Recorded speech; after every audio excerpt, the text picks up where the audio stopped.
Okay, so this is from the 7 Discourses delivered in the Royal Academy by the President by Joshua Reynolds, 1778. So this is older. Okay. All the objects which are exhibited to our view by nature, basically everything we see in nature, upon close examination, will be found to have their blemishes and defects. Okay, so not everything is perfect. Everything is not perfect.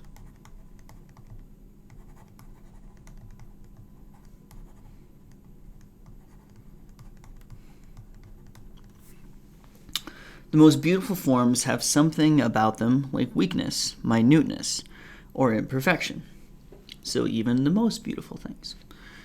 But it is not every eye that perceives these blemishes.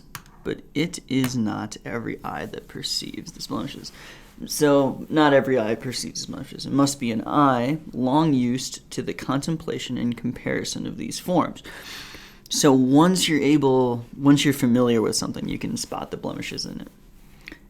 And which, by a long habit of observing what any set of objects of the same kind have in common, that alone can acquire the power of discerning what each wants in particular. So wants seems to be here to mean be lacking. So this is what each is wanting or is lacking in particular. So once you know a lot about a bunch of different things of the same type, you can see which ones have blemishes or defects or are wanting in something. This long, laborious comparison should be the first study of the painter. Okay, so now we get where we're at. This seems to be about painting. Who aims at the greatest style. So a painter should study his craft, basically. By this means, he acquires a just idea of beautiful forms. So I'm guessing like a robust idea, a fair idea of beautiful forms. He corrects nature by herself. Okay, herself is referring to nature because he is a male pronoun. So her imperfect state by her more perfect. His eye, and that just means he improves nature. His eye being enabled to distinguish the accidental deficiencies, excrescences, I don't know what that means, and deformities of things from their general figures. We can call those defects blemishes. He makes out an abstract idea of their forms more perfect than any one original. So he finds an abstract that is the ideal, kind of like a prototype, and he sees blemishes. So this is basically saying the same thing over and over and over again. In what may seem a paradox, he learns to design naturally by drawing his figures unlike to any one object. So that's kind of an interesting point, right? You learn to draw your figures according to this abstract concept, but it's actually not like anything you see in real life. It's a prototypical abstract example of it. So if I see tons of different humans, I can come up with an abstract concept of a human in my head, and I can draw based on that concept, but that abstract prototypical human isn't like any one particular human that I find in real life. This idea of the perfect state of nature, which the artist calls the ideal beauty, is the great leading principle by which works of genius are conducted. Okay, so basically, it's important for drawing good art. By this, Phidias, okay, so now he's talking about a very specific person, acquired his fame. This particular artist, he wrought about a sober principle which has so much excited the enthusiasm of the world. And by his method, you have courage to tread the same path.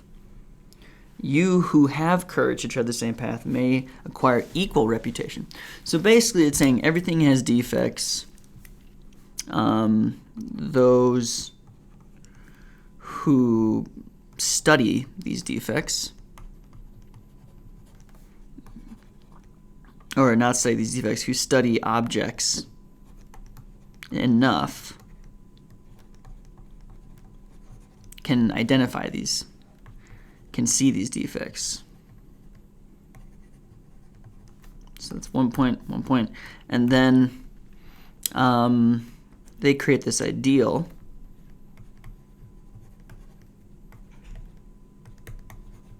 based on all these specific examples. And then they can paint or draw, and then they can paint.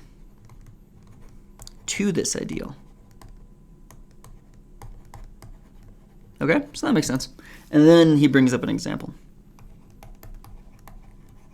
All right, so that's a decent summary of what this paper is trying to say, or this paragraph.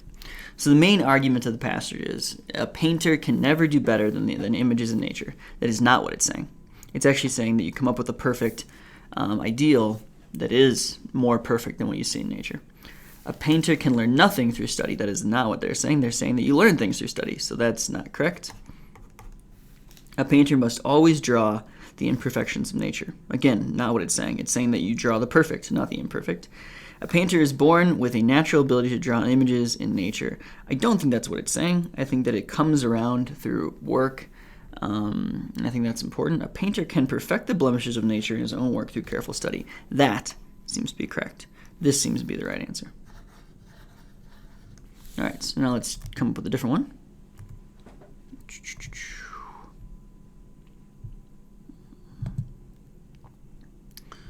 All right, same problem.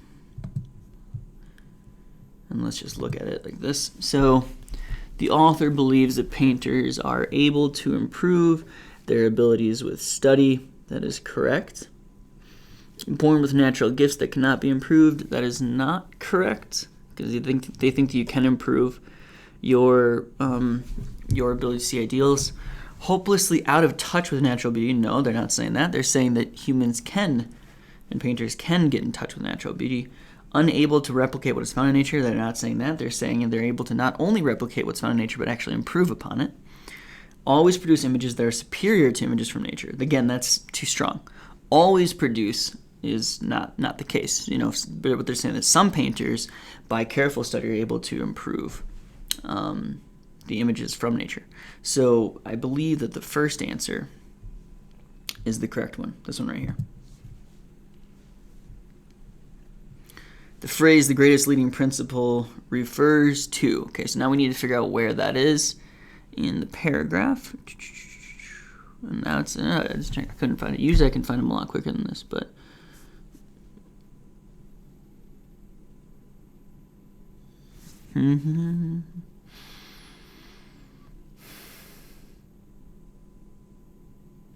If anybody knows where it is, let me know. There it is, the bottom. It says right here, it says, the great leading principle by which works of genius are conducted. This idea of the perfect state of nature, which the artist calls the ideal beauty, right here, is the great leading principle by which works of genius are conducted. All right. The phrase, the great leading principle, is referring to this ideal beauty concept. And this ideal beauty concept is a concept of, this perfection of works in nature. And it is the ideal beauty, which is exactly right here, the ideal beauty. The perfect state of nature isn't correct, right? Nature isn't perfect. And it states, according to the writer, a just idea, beautiful forms. Potentially, all this stuff is true, but the most specific reference is actually here. This idea of the perfect state of nature, which the artist calls the ideal beauty, is the great leading principle. So it's going to be the perfect state of nature or the ideal beauty. Oh, this is actually both are here. So which one are we going to go for? That's a good question. Let's go to this. This idea of the perfect state of nature, which the artist calls the ideal beauty, is the great leading principle by which works of genius are conducted. The phrase, the great leading principle, refers to not accidental deficiencies, not works of genius, not a just idea of beautiful forms.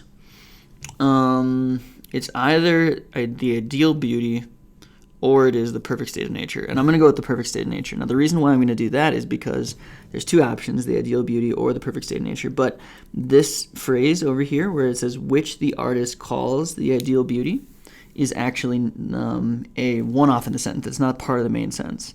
This idea of the perfect state of nature, which the artist calls the ideal beauty. Oh, actually, no.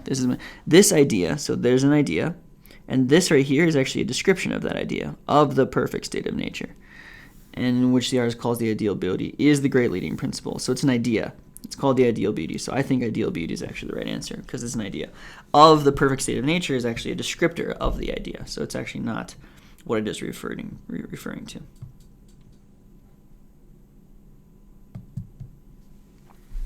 All right, the author's view of nature is best summarized as, it is inherently imperfect. That is right. That seems to be the other answer.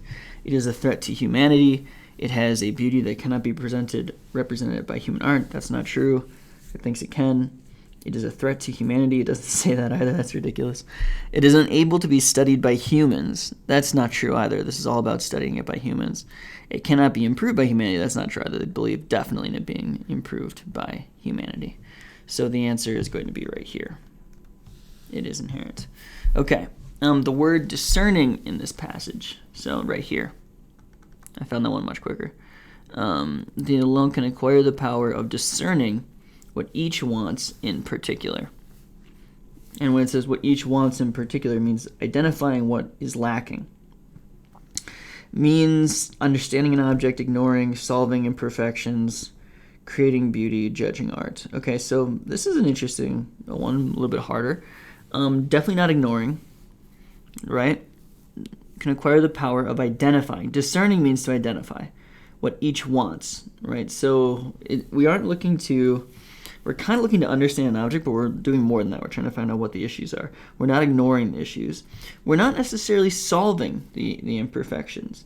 And we're not creating beauty. So one might say judging art is the best option, but it's not actually the best, although I think it's probably the best. The word discerning definitely means, could be understanding an object, could be ignoring, definitely not ignoring, not solving, not creating, but judging. It would be either understanding or judging.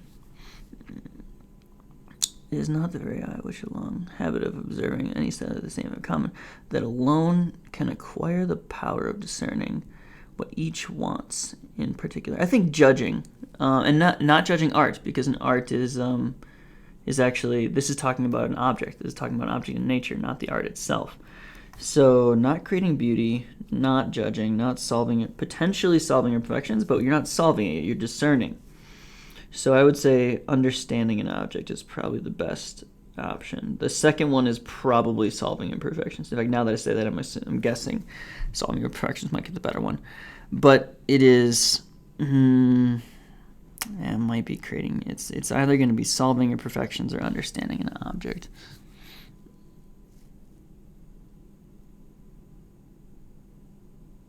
Yeah, it's called solving imperfection. It's a little bit bad. It's a little bit too much, but we're just going to hope that it's the right one, because it is about imperfections. So, all right, all the objects which are exhibited by our view. Okay, so the author's view of artistic ability is best described as useless to humanity. Certainly not. He thinks it's important. He gives it a high position. Only worthwhile for the naturally gifted. He doesn't say that. Equal in all who possess it. He doesn't say that. Able to be improved through study. He does say that. Or he or she. No, it's Josh Reynolds. He unable to replicate objects in nature. He doesn't say that, so it's this one.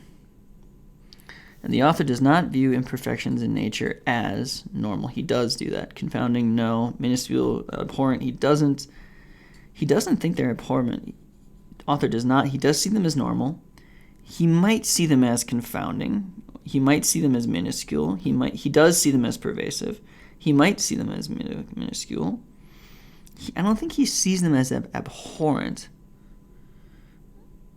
Blemishes, these have something about them like weakness, minuteness, or imperfection. Yeah, I don't think he sees abhorrent.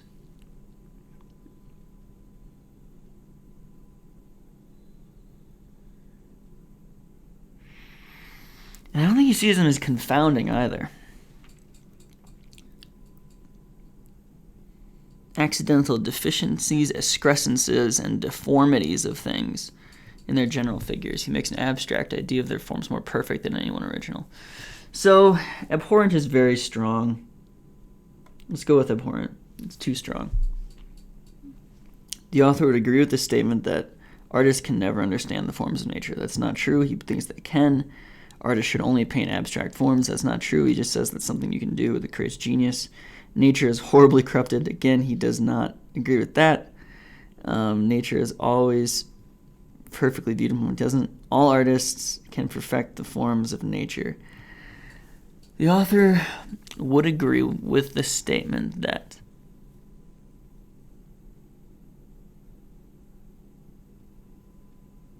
I think it's this one. The rest seem wrong.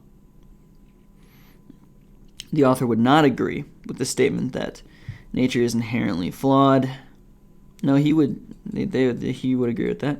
Natural objects have no imperfections. He would not agree with that. We can just go with that and move on. All right, so that's it. I'm going to quit now and see the results. And we were looking at 36 to 39, so let's check it out. All right, so let's see what we got here. We kind of just did all these together here. So I think we started at 30, and we went to 38, right? So we got 2 wrong, 32 and 34. Let's go check them out. Number 32 we had gotten wrong, so yeah, okay. This one wasn't right, so it was either the perfect state of nature or the ideal beauty, and I think we had chosen the ideal beauty. It might be the perfect state of nature. That might be the right one right there. So the great leading principle is this this perfect state of nature. So maybe it's the perfect state of nature. So we could have chosen that one and see what happens. And that might have been because the this part right here was an add-on in the question. It was the idea of perfect state of nature, and then this second part is like a clause that isn't the main thing. Is the great leading principle. So is the great leading principle is referring to the idea of the perfect state of nature. So it could have been the perfect state of nature was the answer. And then this one, the word discerning. So it wasn't judging. I'm guessing it's understanding an object. I think that's probably what the